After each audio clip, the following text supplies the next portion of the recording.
రేపు రాబోయే ఎన్నికల సంగ్రామంలో ఒకరు పార్టీ పెట్టినాడు. పార్టీ ఎందుకు పెట్టినావా అంటే ఎవరైనా పార్టీ ఎందుకు పెడతారు? నేను అధికారంలో లేవాలని పార్టీ పెడతారు, తప్పులే. కానీ ఆయన ఎందుకు పార్టీ పెట్టారా అంటే ఆ దత్తపుత్రుడు సినిమా స్టారు దేనికి పెట్టాడంటే చంద్రబాబు నాయుడు ముఖ్యమంత్రి కావాలని పెట్టాడంట. ఏడైనా ఉందా ఇది?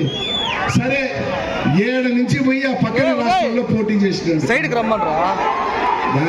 8 సీట్లలో పోటీ చేస్తే ఎంత దరిద్రం అంటే